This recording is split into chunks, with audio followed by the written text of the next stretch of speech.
Hello, everyone, and welcome back to the Knit State of Mind podcast. I think this is episode 12. It's been a few weeks, so we're looking forward to reconnecting with everyone.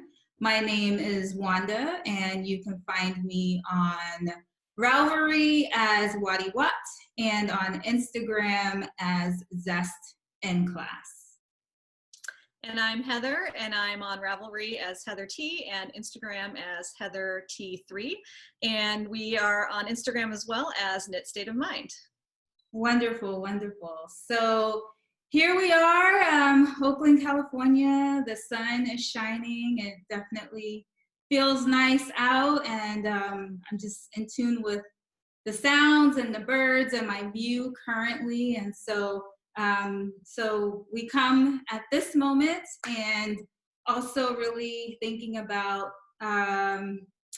just the position that we're in right now and the state of things in the world given anti-Black violence, which is nothing new in the United States, unfortunately, and police terrorism. And really thinking about, for me, it's been quite up and down.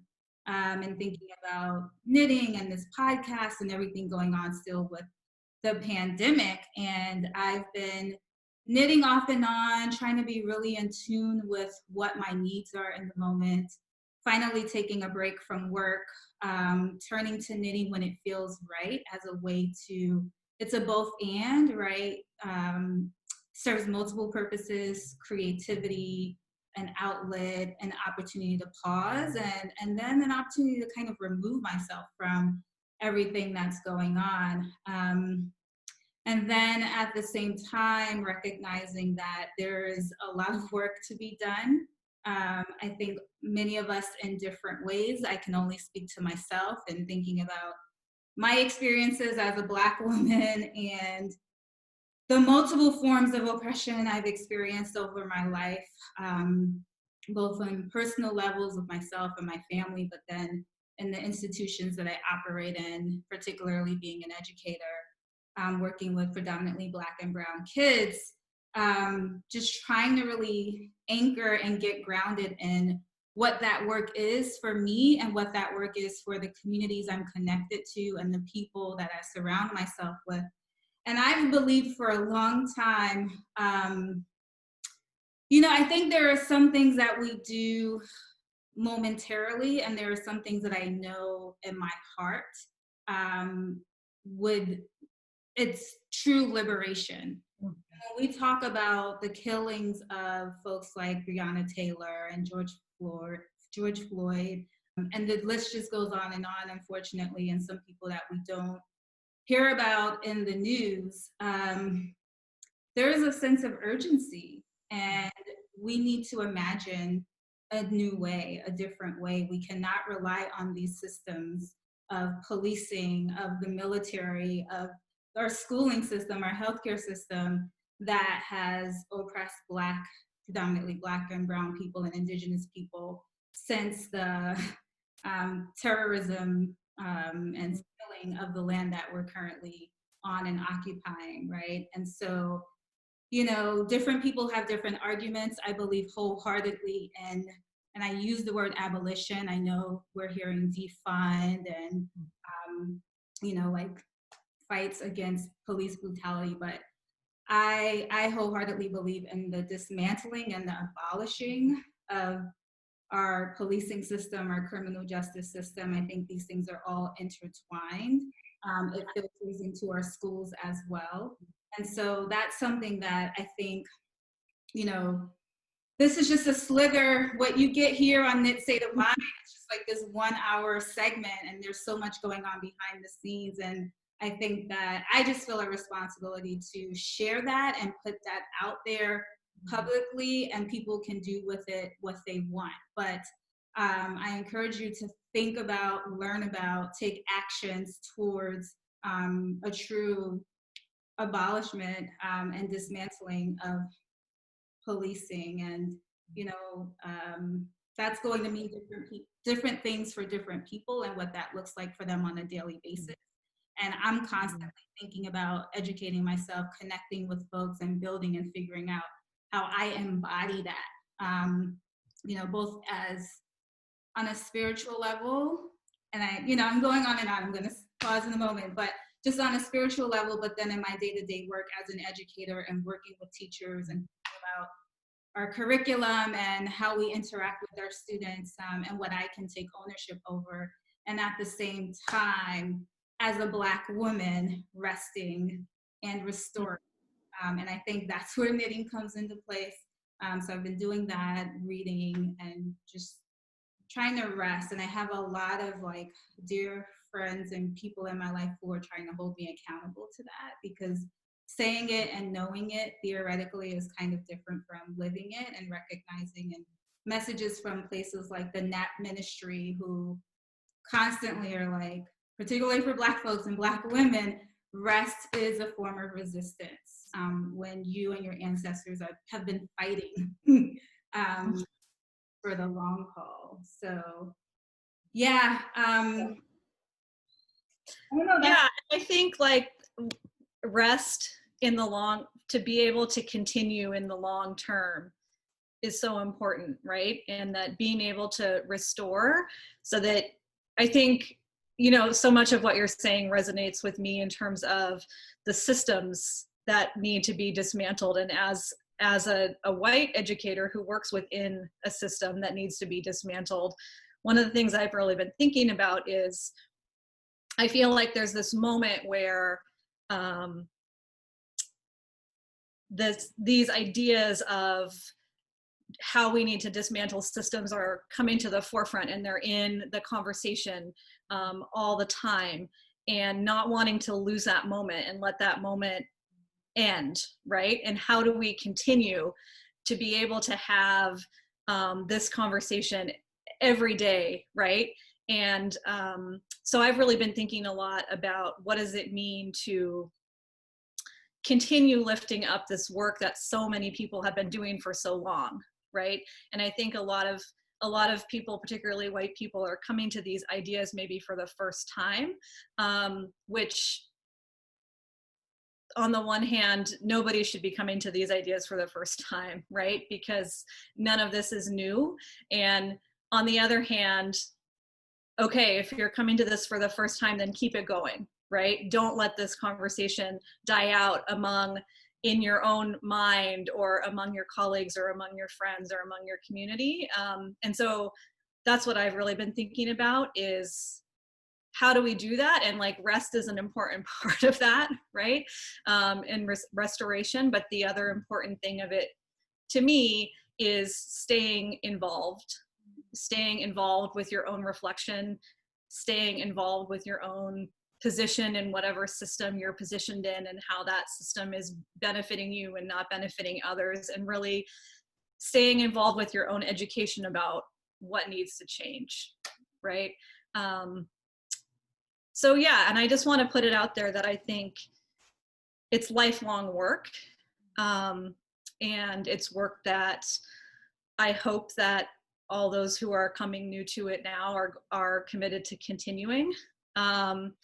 And I think the engagement that we need at our local level is so key. If we're talking about things like dismantling our current system of policing and truly, truly, truly changing the way that our public school systems operate, that all happens at a local level. That happens at your local school, and your local police department, and your local city council, and your local school board. And I think in Oakland, at least, we've really been seeing people turning out to hold those institutions accountable. And I just really hope that continues. And that's, yeah.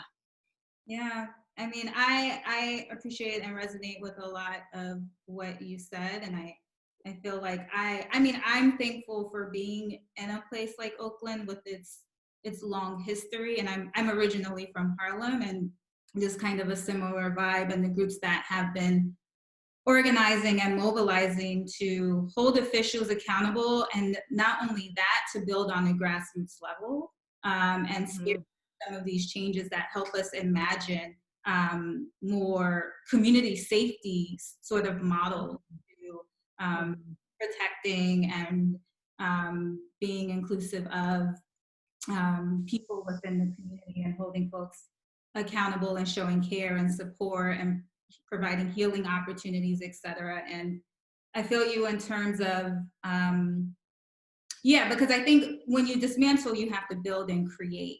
And here in that, I think there's a lot of risk in that. And so we need to be thinking about what are we willing to give up and sacrifice in order to build a different way, something that's alternative to what has protected, you know, white folks, right? So white folks are going to have to sacrifice some things. And then I hear you about the long term. You know, you hear, I'm trying to be mindful about social media. I think I'm going to take a break soon. But you know, what if you're just coming into this? I don't care. Come into it, right. Learn and back it with some action, right? Don't make it symbolic. Don't make it just because folks are watching or calling you out. Like, do that hard work and keep it going and sustain. So it's beyond this moment. Yeah. And I think for white people, like, we're going to make mistakes, right? We aren't always going to say the right thing or do the right thing, or it might be things that we aren't willing to let go of that we should be letting go of, or we might not be open to maybe hearing a different vision for things. And your one mistake is not forever, right? And I feel like we can always make the choice to continue growing and continue listening and continue taking action, right?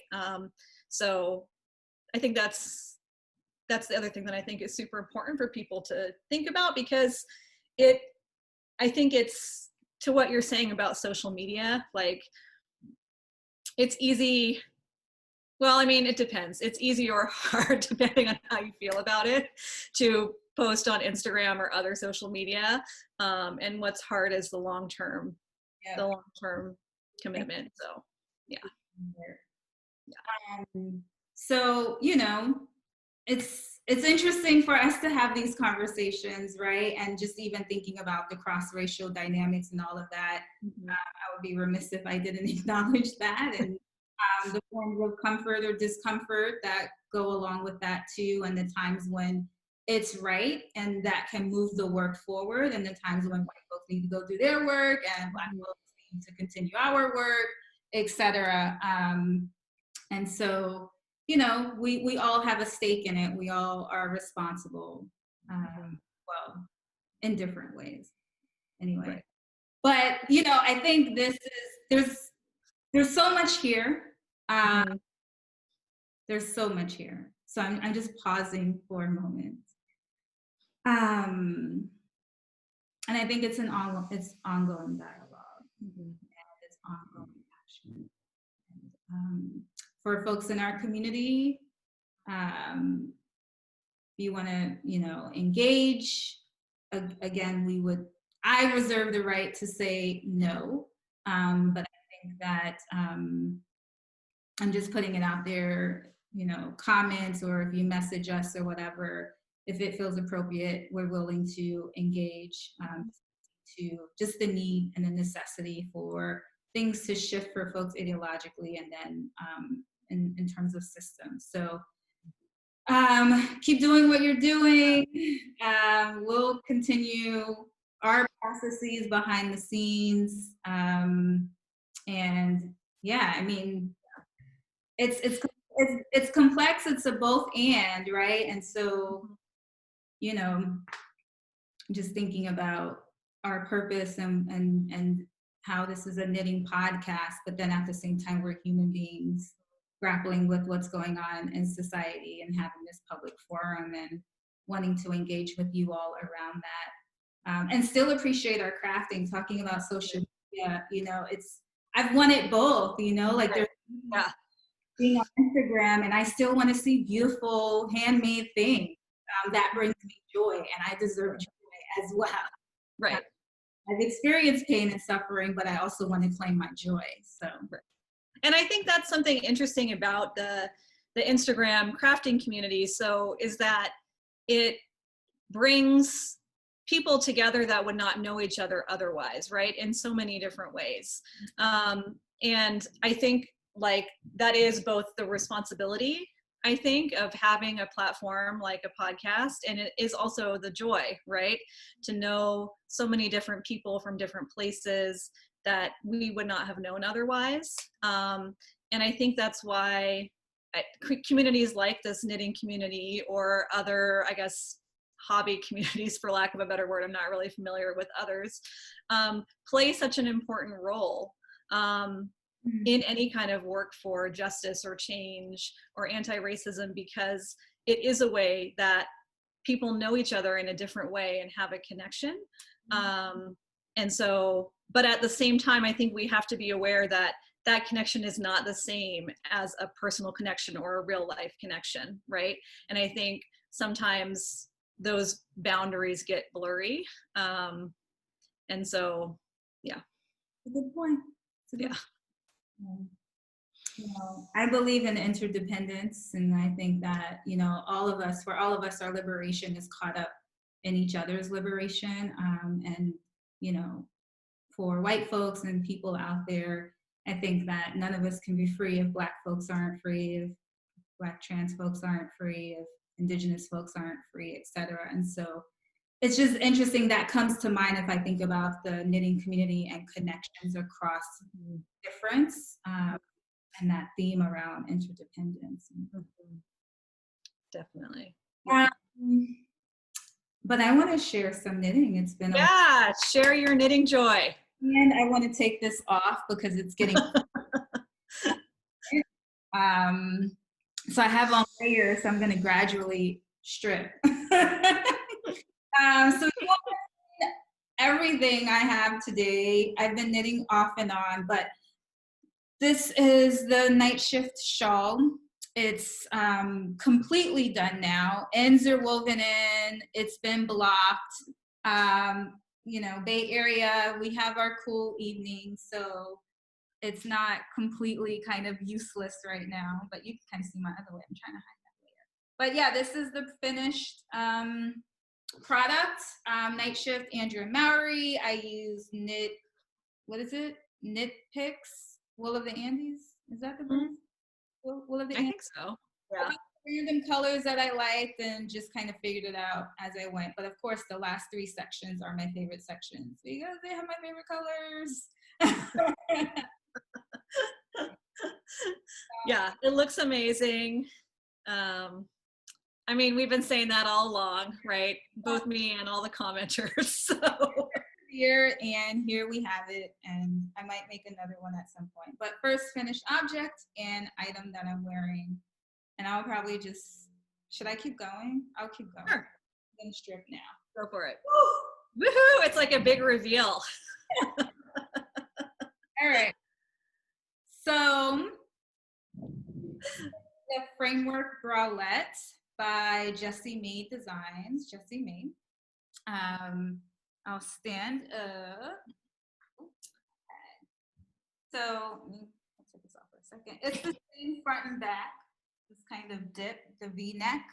It's meant to be a bralette, but I'm wearing it as, well, it's a bralette, but mine is kind of cropped. Yeah. I made it a little bit longer than the design called for. Sorry, pull that up a little bit longer than the design called for. I think the ribbing part on the design is 2.5 inches, and I did about double what the pattern calls for. It was a joy to knit. I have been contemplating knitting something by them for a while, and this one caught my eye, and it was interesting enough in terms of construction, but then also relaxing. I didn't have to think too much to pull it off, and it whipped up really quickly.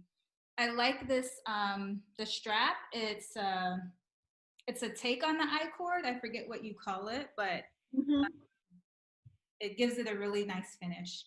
Mm-hmm. What else? What else? It's knit with Sugar Plum Circus, the color Pumpkin Spice. Of course. I got this yarn and a couple of other skeins of yarn from them about a year ago, and I was going to make a shawl with it and decided not to. And so I've just been using it for other purposes now. I have another summer knit in mind for one of the other skeins that I have, so I'll probably be casting that on soon. All right. It's amazing. I think it fits perfectly. I know that was something you were worried about when you first started it, is if it was going to be big enough, but it's perfect. Yeah. The pattern calls for, I think, DK weight, and I use the sport weight. And I still knit the size I should have knit with DK and up, and it worked out. I think it looks fine. Yeah. I think it looks great, and I think where it hits you, like where the crop hits you, is perfect too. So you did it. How did you figure out the length? Is it top down or bottom up? It is bottom up. Okay. So I always find it hard to figure out the length on bottom up stuff. How did you do that? I mean, people always rave about Jessie Maed designs, and it's not for nothing. So the way it's designed, they have charts, they have measurements, and they give you tips on how to modify for certain outcomes. And I looked through people's Ravelry pages. They even have a chart from the testers that share their measurements and what worked for them. And so I used those as resources, and just, decided the way I wanted it. I did try it on too a couple of times, and I also went off of previous sizing. So I knew for a decent crop, I wanted to be somewhere between 10 and 12 inches total in the length. And so I basically did almost, half and half, ribbing and up to like the armpit and the body. So yeah, it's great. I'm so excited at how great it turned out, and it's not even mine. I really need to knit one of her patterns. I've been thinking about it for a while, so yeah. I say go for it. There will be more in my future. Yeah. So I see you have on something orange. I do. I have a ton of FOs. It's funny because I feel like maybe like a week or two ago, I texted you that I hadn't been knitting that much. And I actually feel like I haven't because, I don't know. I've just been doing other things, right? And especially like thinking and reflection, and I don't tend to knit while I'm doing that. But I have finished a lot of things that were almost finished. So this is the first one. This is the Peplum top by Morgan Woltersdorf, More Thunder on Instagram. So I'm very happy with how this turned out. I think it turned out really cute, and what I did is, the pattern is actually written for bulky weight yarn, and this is like a DK. This is Juniper Moon Farm Neve in the color Orangeville. So I basically just looked at the pattern to see how it was constructed, and then did the math for the gauge that I was getting with this yarn. And that worked really well. I did originally knit the straps a little bit too long, and I had to pull them back just so the V wouldn't be like super low. But yeah, I'm happy with it. I think I'm gonna wear it a lot, and the pattern is really simple. So if you're someone who hasn't knit a top or a garment before, I definitely recommend it because the fit is forgiving and the pattern is really easy and easy to follow. So yeah, and I've said this before, but I love the top. I love the color, and I actually like the length of it. Sometimes peplums I'm a little iffy on, but that's a longer length peplum, so yeah, it that way. Yeah. It was actually supposed to be about 3 inches longer, but I ran out of, well, I have some more of this yarn, but I'm saving it for another project, so it worked out perfect. Yeah. So I guess I'll just show my other FOs quickly. So I decided that So I've been doing Stash Dash, which is a thing that the Knit Girls run every year in their Ravelry group, where you try to like get as much stuff off the needles as you can in the course, basically from Memorial Day to the end of the summer. Yeah. And so, or till August. So I decided that I was going to try to work through my whips from like my oldest to youngest. Yeah. So first I started off by, I did finally finish. Yes, you did. This guy. So there's my Hexie Love Actually blanket, all finished. This is a pattern by Pink Stitches, and she is Green Letter Day on Instagram, and she actually has a shop. Once I started following her on Instagram, where she sells kits for her various patterns. So that's kind of cool if you don't want to choose colors yourself. But so I just used the pattern, and then I put this little edging around it, just a little like, oh, so you did crochet 1, chain 3 type edging around the whole thing, just to make it look a little more finished. Yeah. Nice. That one's been a long time coming. Yeah. So this one and the next one I'm going to show are so old that they weren't in my like notebooks that I keep about, like keep writing usually in a notebook whenever I start something, and then just like notes about it and stuff. And that one and then this next one were so old they weren't even in the notebook. They predated the notebook. How old do you think that was? This one I think I started in 2015, the blanket.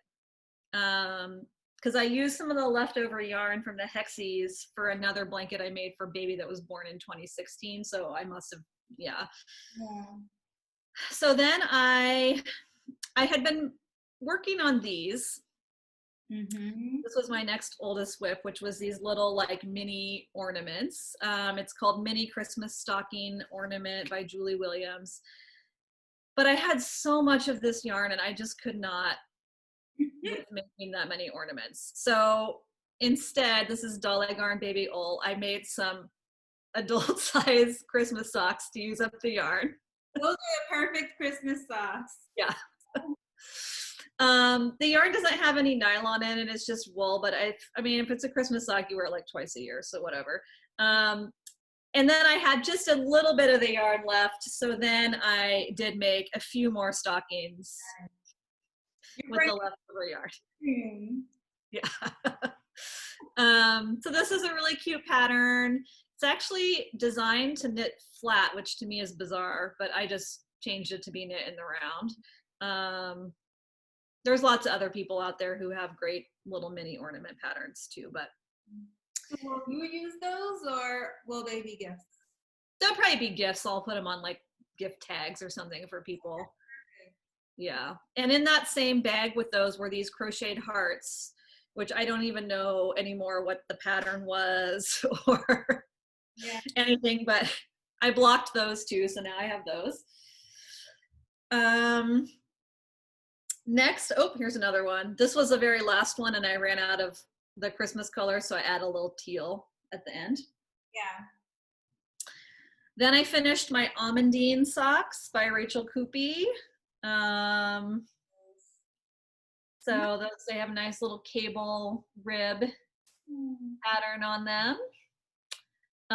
This is Berroco Ultra Alpaca Fine. The color is Steel Cut Oats. There are 2 of them. So these had been on the needle since like 2017 or 2018 or something, definitely a long time.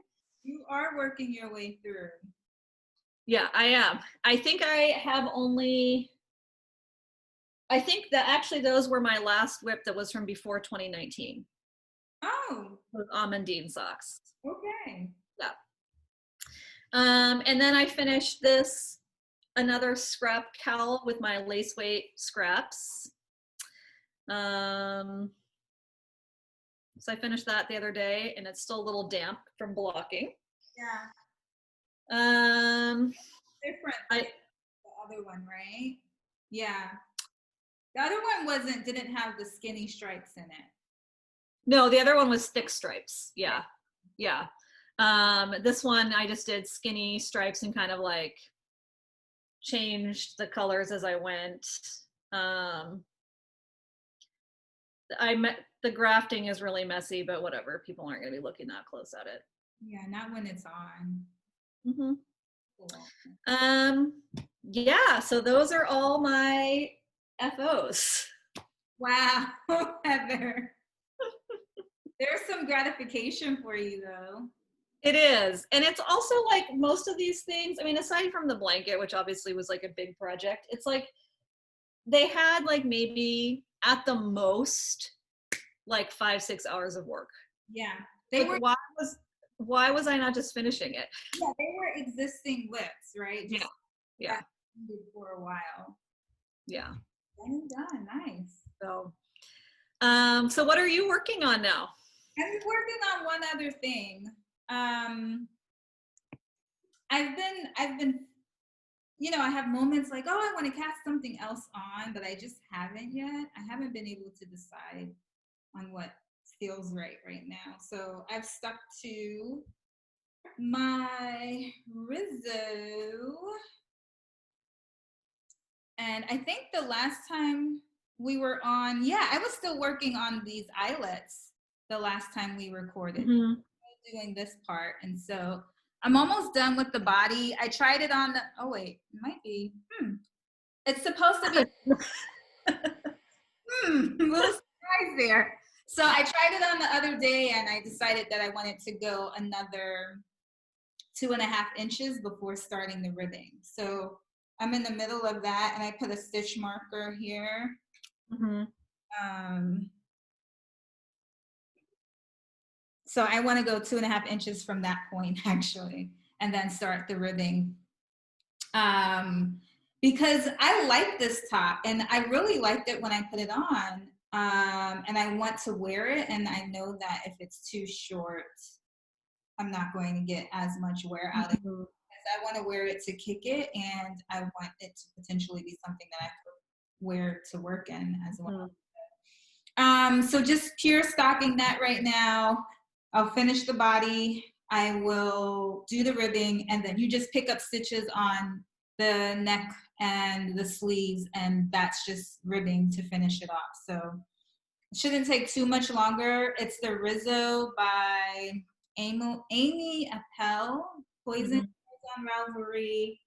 I'm using Malabrigo. I think it's the Malabrigo sock yarn, but that is 100% merino, and it's the teal feather colorway. So love the color. It looks good when I put it on. So I'm excited. I'm a little bored with the stockinette. Yeah. And I tried it on the other day and I was like, oh, I'm gonna start the ribbing, but let me try it on. And then I decided I needed to go longer. I was like, yeah, I feel like doing some more stockinette. So I haven't worked as much lately. Yeah. I'll get it. I mean, it seems like it's long enough now, especially because when you block it, it's going to grow a little bit. It did, but even before I tried it on last time, it seemed long enough. But then when I put it on, I guess it really didn't feel long enough. So I just, you know, sometimes the desire for instant gratification, I would do the ribbing, but I'm trying to really kind of make it the length that I want and take the time that it requires. So yeah, I'll get there. Well, it's gonna be worth it because it looks great. Yeah, I knit on it, I'll be done within the week, but I mean, I can't make any promises. It's as me. But it seems like you have started a couple of summer tops. Have you? I have, yeah. So yeah, oh, we forgot to say, did we say both of these tops were for our summer ready make along? No, we forgot. Okay. So we have been hosting a summer ready make along in our Ravelry group, and I think we have only one person other than us who posts. I should have looked up her name, but so thank you to the one other person other than us who posted a finished top. Yeah. Finished one, yeah. Yeah. And yeah, I think so. I haven't checked it in the last couple days, but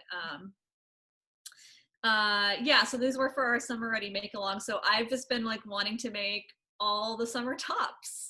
That's wonderful. I mean, that's where I was when I was like, let's do this. And I still want to too. So I'll show you the 2 summer tops I've cast on, and then I have one more whipped. Okay. So this is my pin tuck t-shirt, which I've been talking about forever. It's the one that's been in my queue since like 2008. Yeah. I had texted Wanda a couple weeks ago that I had made a half-assed swatch, so this is my Hey.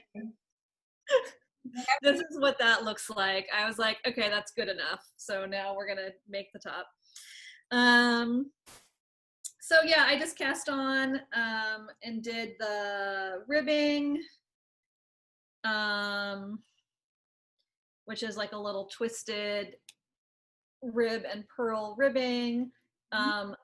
This is my stitch marker from, it's a cactus from La Serena Tejera shop, and she actually just reopened her shop. So I'll put that in the show notes because I love her stuff.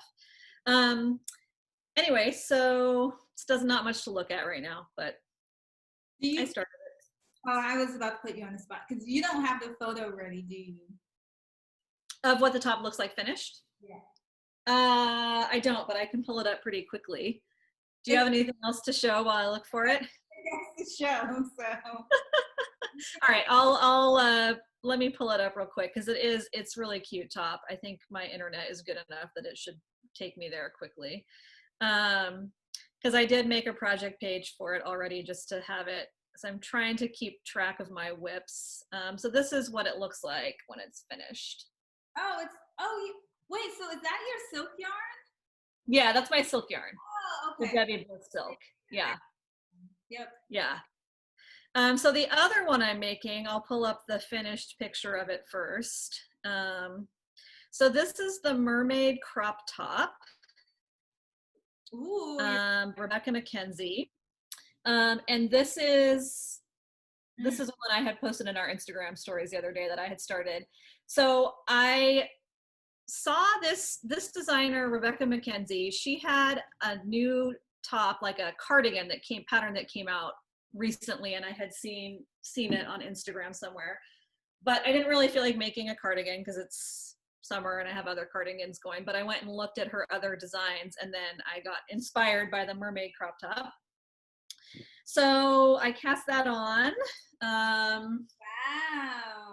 Using some more of the Juniper Moon Farm Neve, but in pink. So I'm just trying to figure out, I'm making it a tiny bit longer than the pattern calls for.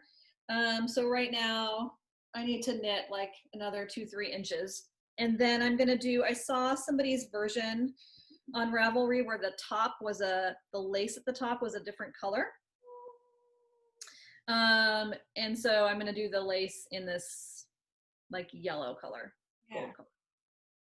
I'm going to look that up. I like that color combo. Yeah. I like that color combo.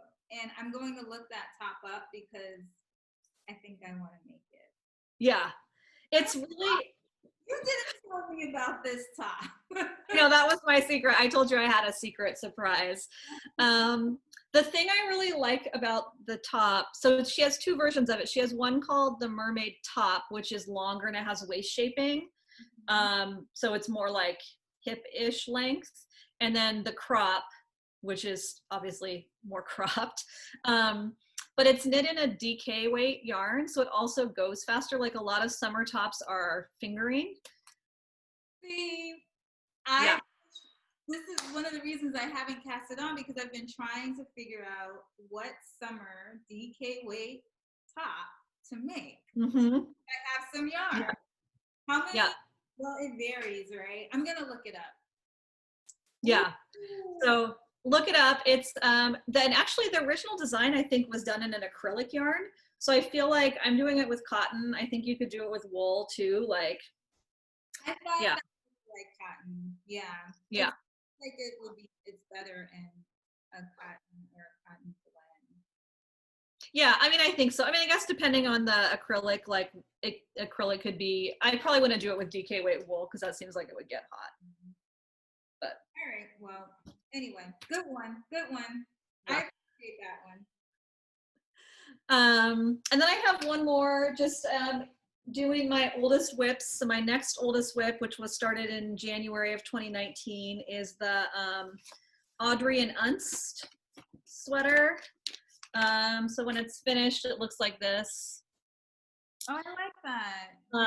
And I have made another one of these in green, which I meant to bring out, but I forgot. But anyway, so I had stopped doing this because I had to do the sleeves, which I didn't feel like doing. So it sat for like a year. But now it has sleeves. And it's a little bit tight because this yarn grows a lot with blocking, so it is going to fit. It's not going to be tight once I block it.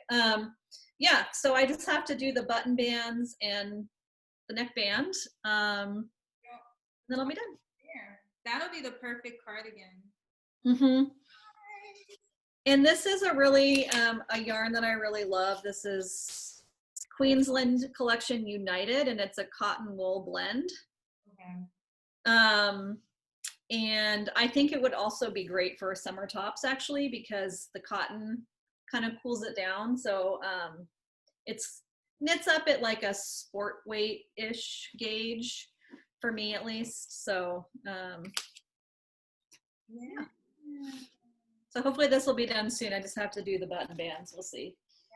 Yeah. I like knits like that, right? Like things that you add to your wardrobe that actually have functionality and it's cute and you made it, so you know how to wear it. Yeah. Yeah.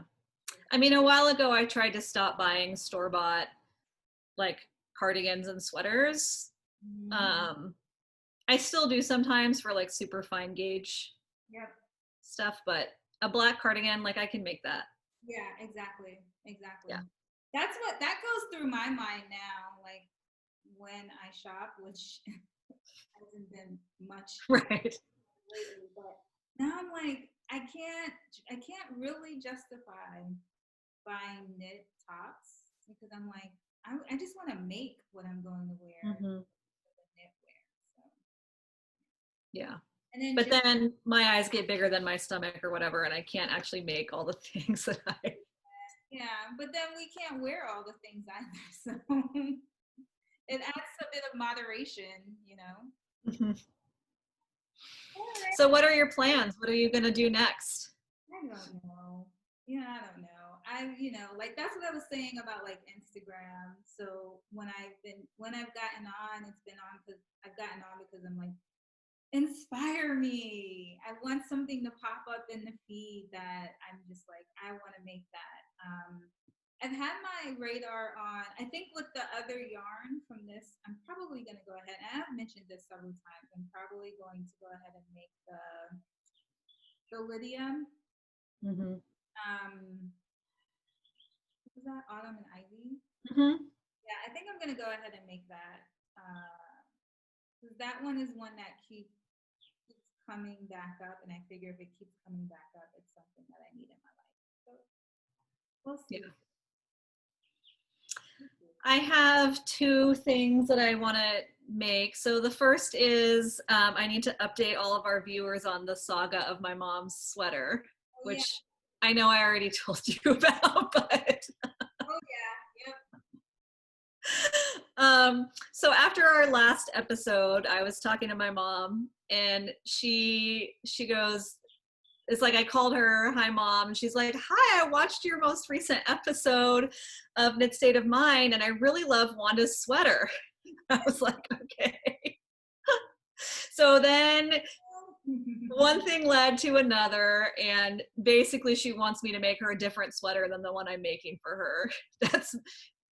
At first, it started out as being more similar to your sweater that you had on in our last episode, which was the Bellis tee by Fiber Tales, right? And then it wound up being something completely different, being a V-neck sweater with long sleeves. But anyway, so I shared a ton of patterns with her. It's actually for the best because I was having so much trouble with the sweater I had been making her.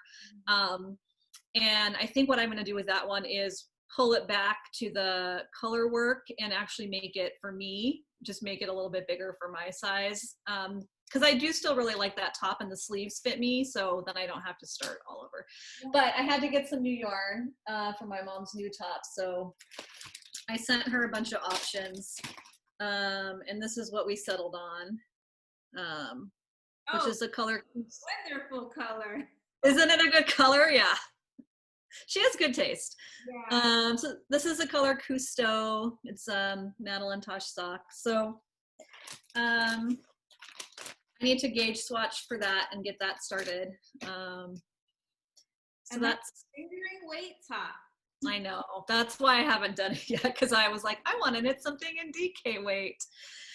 And then I want to make a cozy classic raglan. So I have this yarn. Oh shoot, it's tied in a knot that I've had forever, that I got because it was like on deep discount somewhere, which is another Madeline Tosh. It's like a greeny color.